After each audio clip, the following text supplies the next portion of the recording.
Guys, this is me Lavchit Arora. स्वागत है आप सभी बच्चों का आज की इस क्लास के अंदर। कहानी यहाँ से स्टार्ट करते हैं जहाँ से डायमंड क्वेश्चंस का थंबनेल आपने देखा और 8 नंबर क्लास है हमारी। चलिए, नेटवर्किंग एंड सीक्वल है जो इसके अंदर होगा।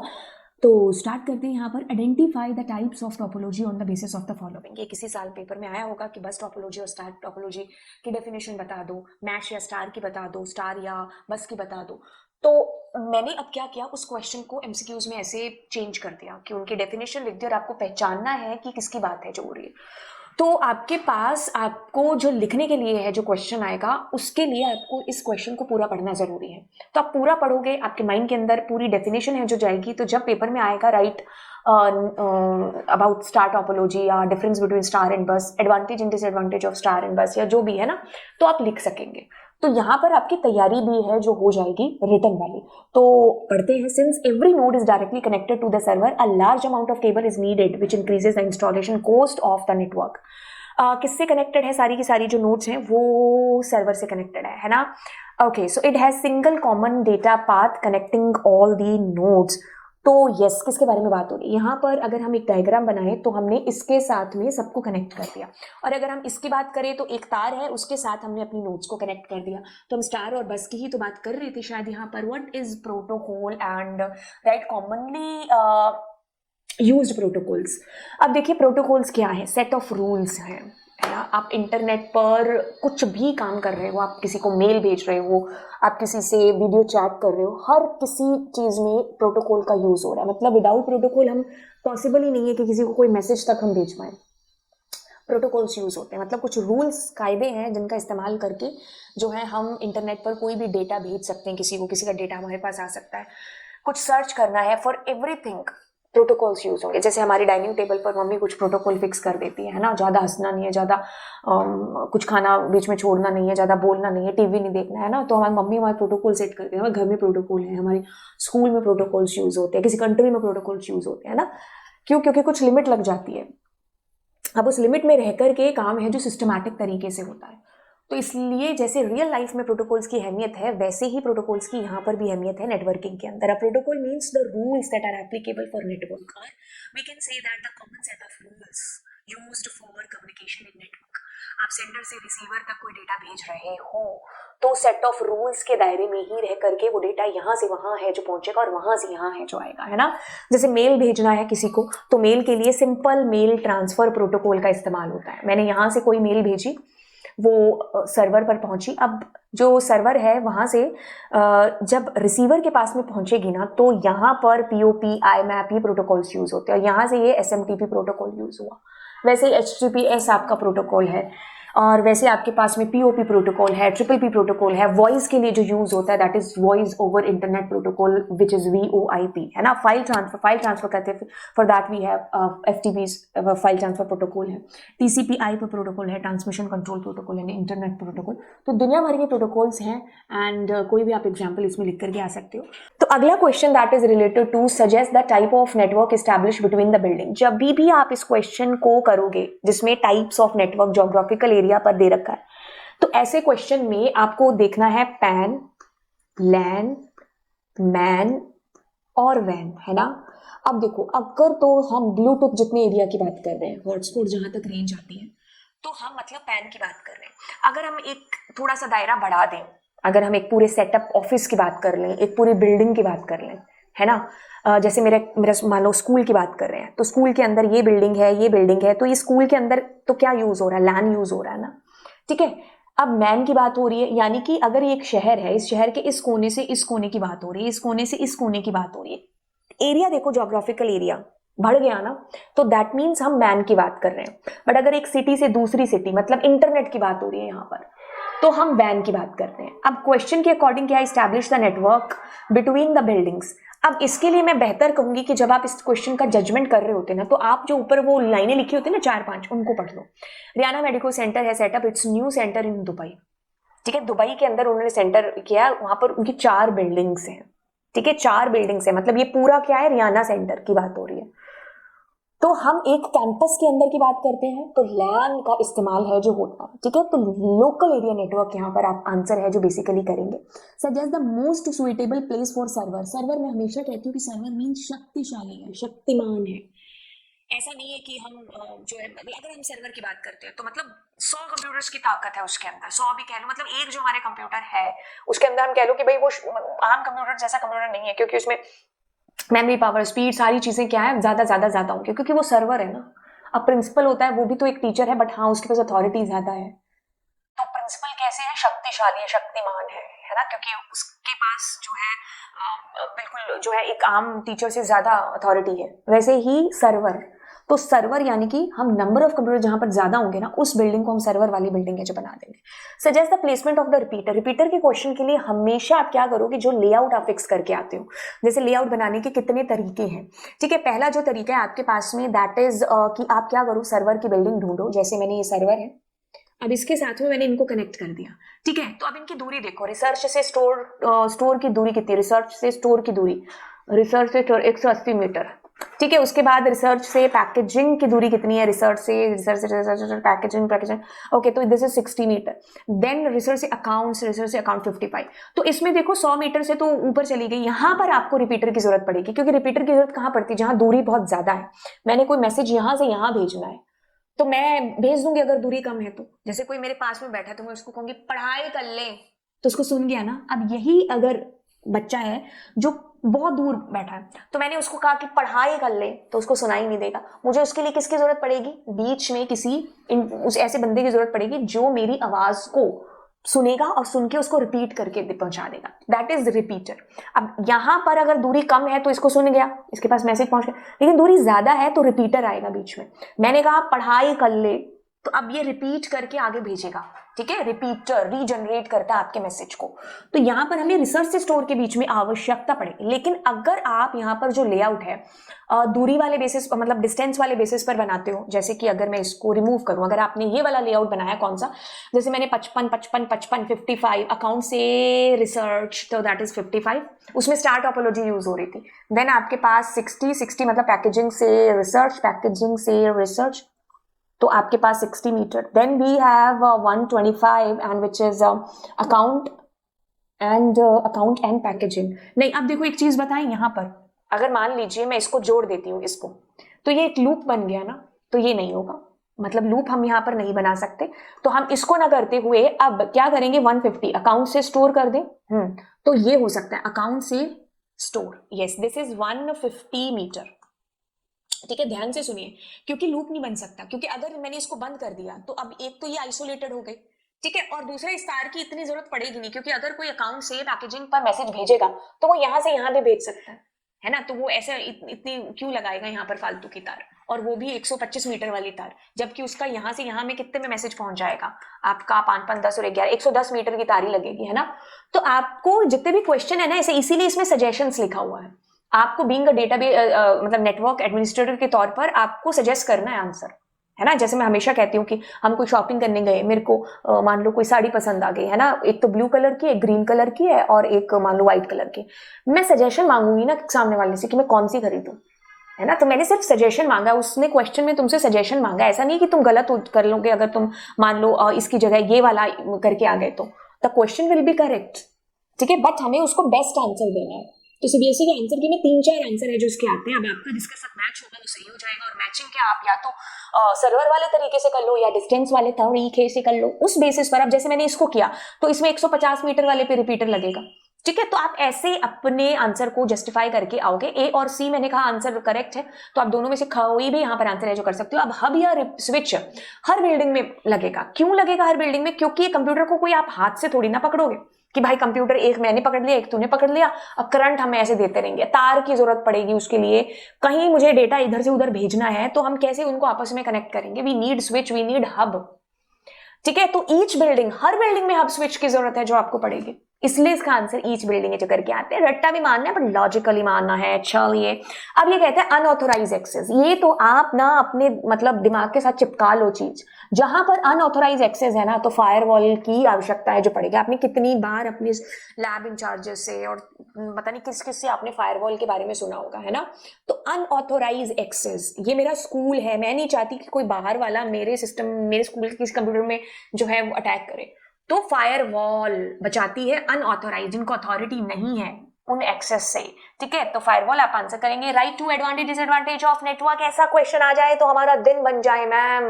मतलब हम चाहते हैं कि ऐसे क्वेश्चन हमें मिले, है ना, क्योंकि ऐसे क्वेश्चन आपको अगर मिल गए तो कोविड वाले हम टाइम से गुजर चुके हैं जहां पर हमने इंटरनेट का, नेटवर्क का इतना इस्तेमाल है जो किया था। तो हमसे बेहतर और कौन है जो बता सकता है। मेरे को नहीं लगता यहाँ आपको ऑप्शंस की भी जरूरत पड़ेगी, क्योंकि आप दुनिया भर के यहाँ पर एडवांटेज लिख सकते हो, डिसएडवांटेज भी लिख सकते हो। We can share the resources such as printer, scanner.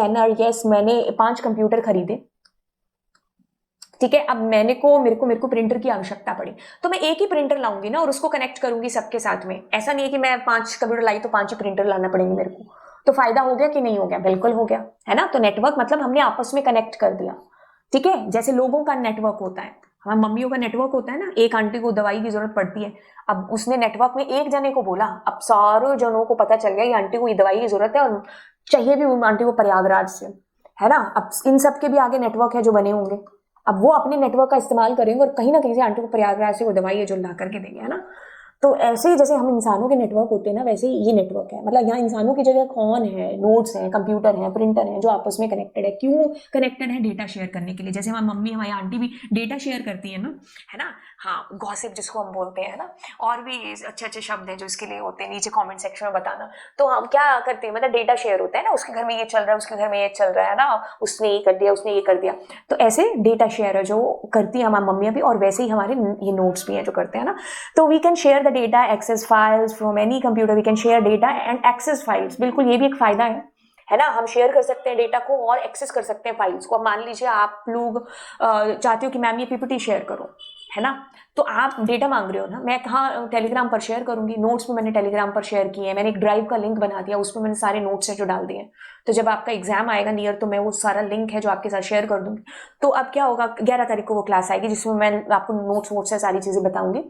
तो यस, मैंने क्या, आप मतलब ये चीजें किसके थ्रू हुई है? नेटवर्क के थ्रू तो हुई है, ठीक है। चलिए, difference between where and having clause, क्या डिफरेंस है दोनों के बीच में? देखिए, कहानी है कि अगर आप यूज करते हो इसका है वेयर का, तो आप क्या करोगे? देखो, सेलेक्ट के बाद में हम फ्रॉम लिखते हैं, फ्रॉम के बाद में हमारा वेयर क्लॉज आता है, उसके बाद में हमारा ग्रुप बाय आता है। कहानी को समझो, लॉजिकली देखो कैसे चीजें काम कर रही है। हवा में बातें मत करो कि ऐसे मतलब रट लिया उसको, हमने उसके अंदर तक, जड़ तक देखने की कोशिश ही नहीं की। हैविंग, और उसके बाद ऑर्डर बाय आता है। ये सीक्वेंस है जो आपको बस याद रखना है, ठीक है। ध्यान से, ध्यान लगा करके सुनना है क्या, कि जब मुझे पूरी टेबल के ऊपर कंडीशन लगानी है ना, तो मैं वेयर क्लॉज का यूज करूंगी। मतलब मैं पूरी टेबल में से डेटा को छांट रही हूँ, पूरी टेबल में से डेटा की छंटाई मुझे करनी है। कि मैंने कहा कि मुझे उन बच्चों के रिकॉर्ड दो जो एस से स्टार्ट हो रहे हैं, जिनके नाम, मुझे उन बच्चों के रिकॉर्ड ला करके दो जो ब्लॉक बी से आते हैं, जो रानीपुर से आते हैं, कुछ भी मैंने ऐसा रैंडमली उठा के कंडीशन लगा दी। मुझे उन बच्चों के रिकॉर्ड चाहिए जो साइंस ए के स्टूडेंट हैं या सिर्फ कॉमर्स है जिनके पास में फिजिकल एजुकेशन। मतलब मैं क्या करने की कोशिश करूं, मैं डेटा फिल्टर कर रही हूँ ना। 100 बच्चों में से मैं कुछ बच्चे निकाल रही हूँ। तो मतलब जो आपके पास टेबल है ना, उसमें से आपको छांटना है जब, तब आप वेयर क्लॉज की मदद है जो लोगे। अब ये कब फ्रेम में आता है? Group by. जब मुझे मेरी टेबल में से ग्रुप्स बनाने, मैंने कहा मेरे को जानना है कितने लड़के या कितनी लड़कियां आईपी के अंदर, मुझे जानना है कि कितने आईपी में स्टूडेंट है, कितने एआई में स्टूडेंट है। तो मतलब जहां डुप्लीकेसी हो रही होगी वहीं तो ग्रुप बनेंगे ना। आप रोल नंबर का, आप आधार कार्ड का, पैन कार्ड का, इनका ग्रुप बना के क्या करोगे? Because they are individual. तो ग्रुपिंग के लिए डुप्लीकेसी की जरूरत पड़ती है ना। तो जिस कॉलम में भी आप लगाते हो एट्रीब्यूट, मतलब ग्रुप बाय लगाते हो, पहली चीज उसमें डुप्लीकेसी होगी, है ना। नहीं डुप्लीकेसी होगी तो उसका कोई सेंस ही नहीं है। मान लो 4 रिकॉर्ड की आपको टेबल आ गई, होता है ऐसा कई बार, क्योंकि 4 ही रिकॉर्ड की टेबल है ना। तो उसमें हम इमेजिन करके चलते हैं कि हाँ, इसमें डुप्लीकेसी हो सकती है आगे चल करके। हालांकि आपको जो टेबल मिलेगी उसमें डुप्लीकेसी होगी, क्योंकि उसका सेंस ही तब बनेगा ग्रुप का, है ना। तो आप उसके एट्रीब्यूट से भी अंदाजा लगा सकते हो कि पैन कार्ड का ग्रुप कैसे बनाऊं मैं, नाम उनका ग्रुप कैसे बन सकता है। मैंने कहा आपकी क्लास में कितने रजनीकांत है, कितने शाहरुख है, नहीं हो सकता ना ऐसा। ऐसे तो 2 बच्चे हो गए रजनीकांत, सारी क्लास रजनीकांत थोड़ी ना हो सकते, सारी क्लास शाहरुख थोड़ी ना हो सकते। तो नाम का ग्रुप बना करके क्या करेंगे, ग्रुप बनाएंगे तो स्ट्रीम का बनाएंगे, सब्जेक्ट का बनाएंगे। तो इस लॉजिक को हमें देखना है कि कहाँ ग्रुप बाय पुट हो रहा है। देन आपके पास आता है हैविंग। अब कहता है कि यार तुमने ग्रुप बाय बना लिया, ठीक है, अब मुझे कभी कभार उस ग्रुप में से भी चीजें छांटनी है। जैसे मैंने कहा कि लड़कों का और लड़कियों का ग्रुप बना के बता दो। अब मैंने कहा कि मुझे यहाँ से सिर्फ उन बच्चों का रिकॉर्ड, मतलब उनका गर्ल्स और बॉयज में से सिर्फ मुझे ये चाहिए कि जिनके मान लो 5 पॉइंट से ज्यादा पॉइंट है। जैसे एक और एग्जाम्पल लेते हैं कि मैंने कहा कि मुझे 1 से लेकर के 10 तक जो क्लासेस है ना उनके अलग अलग मुझे बता के दो कि फर्स्ट क्लास में कितने बच्चे, सेकंड में कितने, थर्ड में कितने, फोर्थ में कितने। तो मेरे पास 10 ग्रुप आ गए कि फर्स्ट क्लास में 50 है, सेकंड में इतने। अब मैंने उसके ऊपर कंडीशन लगानी है कि मुझे ऐसी क्लासेस बताओ जिसमें 100 से ज्यादा बच्चे हैं। आई बात समझ में। मैंने ग्रुप के ऊपर कंडीशन लगाने की कोशिश है जो की है। तो ये कहानी कौन करेगा, ये कहानी हैविंग करेगा। मतलब ग्रुप बाय के बाद जो जनरेट होती है ना आपकी grouping table, you want to apply the condition on that table. कैसे होगा, हैविंग के थ्रू होगा। अब कहता है कि जो वेयर क्लॉज है ना उसके साथ कोई भी एग्रीगेट फंक्शन का इस्तेमाल नहीं किया जा सकता, क्योंकि ये ग्रुप पर नहीं, ये पूरी टेबल की ईच रो पर अप्लाई होता है where clause. So we can't apply any aggregate function. Aggregate functions are also called multiple row functions. We can't apply on that. अब मुझे अगर अप्लाई करना है कोई एग्रीगेट फंक्शन तो मैं इस पर करूंगी ना, क्योंकि यही तो ग्रुप पर अप्लाई हुआ है कंडीशन, है ना। तो बस एग्रीगेट फंक्शन यूज नहीं होते वेयर क्लॉज के साथ, हैविंग के साथ यूज होते हैं। वेयर क्लॉज ग्रुप आई से पहले यूज होता है, हैविंग क्लॉज ग्रुप आई के बाद यूज होता है। वेयर क्लॉज पूरी टेबल पर कंडीशन लगाने के लिए अप्लाई होता है, हैविंग क्लॉज ग्रुप आई के बाद जनरेट हुई टेबल पर कंडीशन लगाने के लिए अप्लाई होता है। बस आपका मैंने काम आसान कर दिया। अब आप इसमें से ढूंढो। हालांकि ऑल्दो मैंने ये इतनी मेहनत करके बनाई है पीपीटी, लेकिन यस समझ में आ गई होगी। अब आई थिंक आप इसमें से बता दोगे। मेरे को खुद को इतना आलस आ रहा है इसमें से ढूंढने के लिए। आप पॉज करिए एंड देन यू फाइंड, और हम आगे चलते हैं। तो मैंने इसमें लास्ट वाले को आंसर किया है। Where is use with single row function, whereas having is use with group row functions. और बस मैंने दोनों का एग्जाम्पल आपको बता दिया, दैट्स इट। आगे चलते हैं। कहता है कि identify the attribute which can be chosen as candidate key in the result. Okay देखिए, कैंडिडेट कीज नाम से काम का पता चलता है। मेरे को मॉनिटर बनाना है अपनी क्लास के अंदर से 100 बच्चे मेरी क्लास के अंदर, मैं 100 को कैंडिडेट थोड़ी खड़ा कर सकती हूँ, है ना। प्रधानमंत्री बनना है किसी को तो प्रधानमंत्री के लिए 4-5 बंदे खड़े हो गए, लेकिन ऐसा थोड़ी कि पूरी कंट्री के हर जने खड़े हो जाएंगे। तो मतलब हम कैंडिडेट चूज करते कि कौन वो बनने के लायक है ना। तो मेरी क्लास में से 100 में से 4 बच्चे कैंडिडेट खड़े हो गए। किस लिए, ये कुर्सी के लिए, जो मॉनिटर वाली कुर्सी है, ठीक है। तो ये कैंडिडेट है 1 2 3 4। अब मैं इसमें से इसको बना रही हूँ क्योंकि ये लायक है तो सारे ही है ना, लेकिन मुझे लगता है ये थोड़ा सा ज्यादा लायक, तो मैंने इसको मॉनिटर बना दिया। अब यही कंसेप्ट आपका यहाँ पर फॉलो होता है कैंडिडेट कीज के अंदर। आपके कौन कौन है जो प्राइमरी की बनने के लायक है, मतलब कौन है जिसमें यूनिक एंट्रीज आ सकते हैं, नॉट नल एंट्रीज आ सकते हैं। तो हमने कहा ये रजिस्ट्रेशन नंबर और एडमिशन नंबर, बस ये आ सकता है। हो सकता है क्लास टीचर भी, हाँ क्लास टीचर, क्योंकि एक क्लास का एक ही क्लास टीचर हो सकता है ना। 2 तो कैसे होंगे, मतलब कि मैं 9th बी की भी हूँ, 9th ए की भी हूँ, मैं 12th साइंस ए की भी हूँ और 12th साइंस बी की भी हूँ, ऐसा नहीं हो सकता ना। तो यस, क्लास टीचर को भी हम कैंडिडेट कीज बना देते हैं। तो यहाँ पर कैंडिडेट कीज कैन बी इक एंड इक। और इसमें से मैं एक को क्या बनाऊंगी, प्राइमरी की बनाऊंगी। तो मैं रजिस्ट्रेशन नंबर को बना देती हूँ, क्योंकि एक तो नंबर होगा, कभी नल नहीं आएगा। ऑल्दो आप एडमिशन नंबर को भी बना दो, है ना। तो फ्यूचर में आपके लिए कैलकुलेशन करना और ये सारी चीजें आसान हो जाएंगी। तो मैं इसमें से एक को प्राइमरी की बना दूंगी। तो बस ये 3 आपकी क्या हो गई, कैंडिडेट कीज होंगी। आप रीजन भी यहाँ पर लिख करके आ सकते हो एक्सप्लेन करने के लिए। Write SQL query to change the marks of Mukta to 95 in table result. अब देखो क्या है, आप डेटा को चेंज करने की बात है जो कर रहे हो, ठीक है। मैंने कहा मुक्ता है ना जो, उसके नंबर मेरे को बदलने हैं। मतलब what I want to do, the thing that I did with insert command, अब मुझे उसमें चेंजेस करने हैं। For that I will be using update, क्योंकि इंसर्ट डीएमएल की कमांड है। तो डीएमएल की फैमिली से ही कोई होगा जो इंसर्ट वाले काम को जो है अपडेट करेगा या चेंज करेगा, ठीक है। तो अब हम क्या लिखेंगे, अपडेट।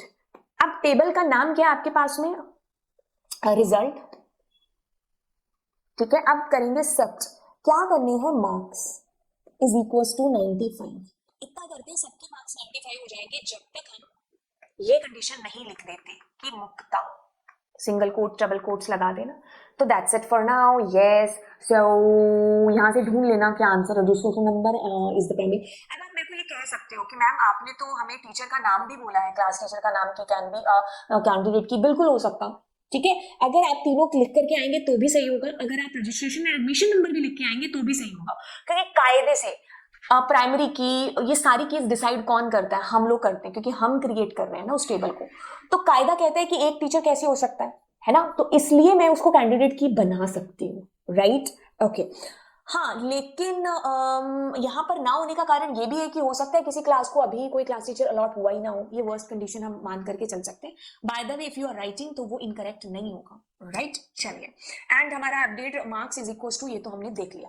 अब कहते हैं कि to display the details of items whose price is in range 40 and 95, क्या करना है, डिस्प्ले यानी कि select the details star from table का नाम इज आइटम, ठीक है, वेयर प्राइस बिटवीन 40 एंड 95। अब देखो दोनों इंक्लूड है, आपके पास ये भी तरीका है, आपके पास दुनिया भर के तरीके हैं कि आप ऐसे भी कर सकते थे, price greater than is equal to 40 and price less than is equal to 95, both can be the ways. आप बेचक कहते हैं कि मैं दोनों लिखा हूं, तो बस टाइम में तो तुम कर आओ ना, नहीं करके आओगे तो भी बोथ आर, मतलब दोनों में से एक करेक्ट है, ठीक है। तो यस, मुझे बोथ इंक्लूसिव चाहिए, ये दोनों इंक्लूड चाहिए, तो इसमें बिटवीन एंड में होते हैं, right. So yes, 1 and 2, I said 1 and 2, yes, तो 1 and 2 आपका इस तरीके से आंसर है जो का। अब कई बार बच्चे, पता है, एक बार मेरे को याद है 2021 का बैच था जब टर्म 1 टर्म 2 हुए थे, है ना, तो बच्चे ने पूछा कि मैम 40 से 95 क्यों कर रहा हूँ, मैं 95 एंड 40 क्यों नहीं कर सकता। बच्चे का नाम भी याद था मेरे को, मैं भूल गई, प्रेक्षा, है ना। ओके, सो 95 से 40 क्यों नहीं कर सकता, मैं 40 to 95 क्यों करूंगा। नहीं, अगर आप ऐसा करोगे तो आपके पास कुछ भी डिस्प्ले नहीं होगा, क्योंकि एक रेंज चलती है छोटे से बड़े, तो आपको 40 to 95 ही देना पड़ेगा, ठीक है। अब 95 to 40 करेंगे तो आउटपुट आएगा ही नहीं, so you need to give in ascending order, ठीक है। अब कहते हैं कि to display the customer name city from table customer and item name and price from the table item.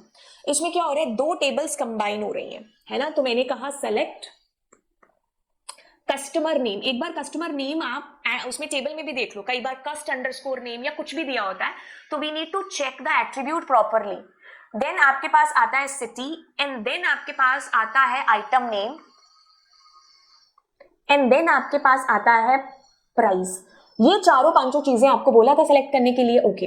अब मैंने कहा फ्रॉम, ठीक है, और टेबल का नाम मैंने लिखा आइटम, आइटम को एक निकनेम दे देते हैं आई, एंड दूसरी टेबल है आपके पास में कौन सी, कस्टमर, और उसको सी नाम दे दिया, ठीक है। अब कुछ नहीं करना, अब हमने कहा वेयर आई डॉट, अब देखना मेरे को इसकी आईडी और इसकी आईडी जहां जहां मैच हो रही है वो मेरे को डिस्प्ले कराना, सी डॉट आई डी, ठीक है, दैट्स इट, सेमीकोलन, ठीक है। क्योंकि क्या होगा कि फॉरेन की में जो डेटा आएगा ना वो प्राइमरी की से फ्लो होकर के आएगा, ठीक है। अब जरूरी नहीं है कि प्राइमरी की में 1 2 3 हो और मैं वहां पर 1 2 लगाऊं और 3 ना लगाऊं, ऐसा हो सकता है, बट मैं वहां 5 नहीं डाल सकती, जो आएगा वो आएगा प्राइमरी की से, बट जरूरी नहीं है कि मैं प्राइमरी की का सारा डेटा रखूं, वो एज पर रिक्वायरमेंट होगा, ठीक है। So that's it, and only 1 is correct, and this is price city, I need to put comma there, and या, ठीक है।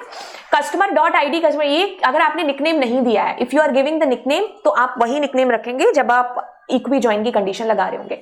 To increase, to decrease, to change, to update वाले जितने भी क्वेश्चन ऐसे स्टार्ट होते हैं उसमें आंख बंद करके आप अपडेट का यूजेज करिएगा। अपडेट टेबल का नाम विच इज प्राइस यानी कि item, set price is equal to price plus 50, ठीक है। ऑल दी प्रोडक्ट्स है तो आपको कोई वेयर क्लॉज लगाने की जरूरत ही नहीं है, ठीक है। क्यों, क्योंकि आपको कोई वेयर क्लॉज लगाने की जरूरत नहीं, क्यों, क्योंकि इसने ऑल प्रोडक्ट्स बोला है ना, है ना। कभी कभी आप भी चीटिंग करती हो क्या, मतलब है ना, ऐसे लगता है आपको कि आपकी मम्मी थोड़ा बिजी है और आप कुछ, है ना, पेपर ले रही होती हैं, तो आपको लगता है अच्छा आपकी मम्मी थोड़ा बिजी और मैं थोड़ा ऐसे करके चीटिंग कर लूँ। मम्मी की जगह मैम का एग्जाम्पल भी ले सकते हैं, करते चीटिंग, नीचे मुझे कॉमेंट सेक्शन में बताइएगा ना, बहुत सारे बच्चे जो चीटिंग करते हैं। Okay, so for update item set price is equal to tick tick tick, and to display the customer name of customer table who city name start with N, like का यूजेज होने वाला है, क्योंकि यहाँ पर मैं पूरी तरीके से श्योर नहीं हूँ, मेरे को सिर्फ इतना पता है कि उसका नाम एम से देयर लाइक, कहता है display select customer name from table का नाम, ठीक है। वेयर, वेयर नहीं, एक सेकंड, हाँ वेयर वो सिटी नेम, हाँ city column, do we have city like n%, ठीक है। तो हमें क्या करना था, customer name of customer table whose city name starts with n, हाँ वी हैव, तो n से न्यू दिल्ली वाले लोग हैं जो डिस्प्ले हो जाएंगे। तो I said 1 and 2, okay 1 and 2 means ये हटा देना, मतलब डबल कोट्स भी आ सकता है, ये मेरा 2 बार करने का ये रीजन था। तो we can give single quote and double quotes both. Web browser examples are, ये आईपी के अंदर क्वेश्चन है जो मतलब आता है, ये वाला क्वेश्चन वेब ब्राउजर वाला, ठीक है। तो आपके पास Yahoo, Mosaic, Mozilla Firefox, Google Chrome, Bing, Ask. Browser, हम सॉफ्टवेयर की बात कर रहे हैं, ठीक है। हम यहाँ पर सबसे बड़ा कंफ्यूजन होता है सर्च इंजन के बीच में और वेब ब्राउजर के बीच में। देखो बिंग क्या है, सर्च इंजन है। आपके पास अगर ब्राउजर, ये वेब ब्राउजर है, ये वेब ब्राउजर है। आपके पास मोज़ाइक है, आपके पास में है याहू, आपके पास सर्च इंजन के अंदर है, ठीक है। तो yes, Mosaic, Mozilla Firefox, Google Chrome, they are softwares, ठीक है। ये सॉफ्टवेयर है वेब ब्राउजर। अगर आप याहू को, बिंग को ओपन करना चाहते हो तो आपको पहले गूगल क्रोम ओपन करना पड़ेगा, ठीक है। तो 1, 3 और 4 हमारे पास हमारे वेब ब्राउजर हैं, बचे हुए क्या हो गए हमारे सर्च इंजन। तो 1, 3, 4 और web browser, remainings are search engines. Okay, so which of the following is not an aggregate functions. Aggregate functions की कैटेगरी में काउंट स्टार, ठीक है। आपके पास मैक्स, आपके पास मिन, आपके पास एवरेज और आपके पास सम। वैसे इसके अलावा भी होते हैं, हमारे सिलेबस में सिर्फ ये 6 हैं, ठीक है। तो आपके पास ऐड नामक कोई नहीं है, तो आप इसको आंसर करेंगे। Aggregate function returns the count of all rows in specified table. Okay, so count all the rows in a specified column. तो आप काउंट का इस्तेमाल है जो करते हैं जब आपको काउंटिंग करनी है कि इस कॉलम में कितने एग्जाम मतलब कितने रिकॉर्ड है। If it is important to you, you will find a way, if not you will find an excuse, है ना। ये बिल्कुल एकदम फिट बैठती लाइन है ना। जब आप लोगों के आईपी के या सीएस के प्रोजेक्ट सबमिशन हो रहे थे तो हम ये कह रहे थे कि अरे हमारे पास फिजिक्स का काम है, ये काम है, वो काम है, क्योंकि हमारे पास प्रायोरिटी नहीं थी तब तक, है ना। जैसे ही प्रैक्टिकल्स की डेट आती है, प्रायोरिटी पता चलती है कि भाई कल हमारा प्रैक्टिकल, और फिर हम उस चीज के पीछे लग गए थे करने के लिए, है ना। तो जब आपके लिए चीज वो प्रायोरिटी बनती है ना, तो आप कोई ना कोई रास्ता ढूंढ ही लेते हो, है ना। जैसे बच्चे खेलने के लिए रास्ता ढूंढते हैं कि खेलना है, तो बारिश भी हो रही होगी तो भी बच्चे खेलने के लिए जाएंगे, क्योंकि हम रास्ता कोई ना कोई ढूंढ ही लेते हैं। और जब हमें पढ़ना हो तो हम ना कोई बहाना ढूंढ लेते हैं, है ना। तो ये प्रायोरिटी के ऊपर चीजें डिपेंड करती है कि आपके लिए कितनी प्रायोरिटी है ना। मान लीजिए कोई बच्चा जिसको फुटबॉल उसका मेन टारगेट है, आपको कोई ना कोई रीजन ढूंढ ही लेगा कि नहीं मुझे फुटबॉल खेलना है। नहीं खेलना तो वो कोई एक्सक्यूज है जो ढूंढ लेगा, है ना। तो ऐसे अच्छे अच्छे कोट्स हैं जो मैंने लिखे हैं, है ना। Yes, in which function null values are excluded from the result return. तो देखो ये पीछे मैंने बताया था ना, इसमें से ये इनमें से किसी की भी नल के साथ बनती नहीं है, सब नल से भागते हैं, कहते नल आ गया, चलो चलो जाओ जाओ जाओ, एक्सक्लूड करेंगे। ओनली काउंट स्टार, क्योंकि उसके अंदर स्टार है ना, स्टार मतलब ऑल, सबको देखता है। तो सिर्फ काउंट स्टार है ना, वो सिर्फ ऐड इंक्लूड करता है, बाकी सब एक्सक्लूड करते हैं। तो ऑल ऑफ दी अबव, है ना। विच कहता है कि average function in my school is an example of, आपके पास average function is example of aggregate function, यानी कि ग्रुप बाय का फंक्शन, यानी कि मल्टीपल रो फंक्शंस, ठीक है। Which of the following function count all the values except null. तो आपके पास count all the values except null को छोड़ करके बाकी सारी की सारी वैल्यूज काउंट कहां होगी। तो हम बी की बात कर रहे हैं यहां पर, क्योंकि इसी के अंदर नल को छोड़ा जाएगा। What is the meaning of group by clause. Group by clause, group data by column, group data by rows, group data by columns and rows and group none of the above. देखो columns के basis पर, एक column पर apply करते हैं ना। मैंने मान लो हाउस कॉलम है, मान लीजिए ब्लड ग्रुप कॉलम है, तो मैं कॉलम पर अप्लाई करूंगी ना, रो पर थोड़ी ना मैं करूंगी। Which clause is similar to having clause. Having clause जैसा क्लॉज आपके पास में है where clause, but both are different. अभी अंतर हमने आज की क्लास में देखा था। Which which clause is used an aggregate used with an aggregate function.